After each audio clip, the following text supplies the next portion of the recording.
At the heart of the Illinois River Road lies the quaint, friendly city of Henry. Situated midway between the Starved Rock region to the north and Peoria to the south, this beautiful and scenic bend in the river was also where the waterway was its narrowest and most shallow. With riverboats needing to pilot through these waters year-round, it was the ideal location to build the first lock and dam system on the Illinois River in 1872. This historical construction lies at the heart of the city's motto, "The best town in Illinois by a dam site."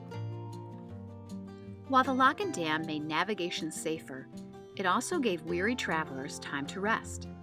This pause in river traffic resulted in bustling trade along Henry's riverbanks, the growth of a business district, and the building of a number of stately homes of varying architectural styles, still in use today.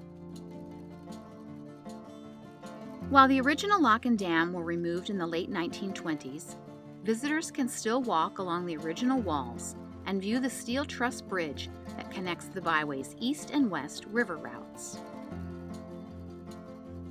Today, Henry Marina and the Riverfront Park boast 2 public boat ramps, a playground, and a picnic area. The spot is a popular tourist attraction for boating, water skiing, fishing, and more. Another historical marker in Henry is the home of Steamboat Elsie Longman. Elsie was instrumental in getting messages to the people on the barges traveling the Illinois, long before the days of two-way radios. This river town is also home to the Charles Purdue Museum, which showcases the famed duck decoys created by Charles and Edna Purdue. The couple did their wildlife carving and painting from their home and workshop overlooking the Illinois River.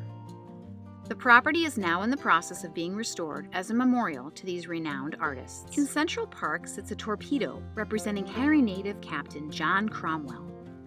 A senior officer on board the submarine Sculpin, Cromwell was posthumously awarded the Medal of Honor for his historic actions in World War II. Visitors to Henry in early summer will want to stop at Stoner Park to see the Veterans Walk, a flag-lined path which honors both past and current members of the military. Started as an Eagle project in 2005, the display has grown from 148 flags to more than 1,000 flags that line the half-mile walking trail. Summer is also a great time to visit the Marshall Putnam Fair. This 5-day event boasts food, music, rides, agricultural competitions, and more. One of the biggest draws is the Lucas Oil Professional Truck and Tractor Pull, which offers the largest purse in North America and has been filmed by ESPN. Henry is one town you won't want to miss along the river, the Illinois River Road National Scenic Byway.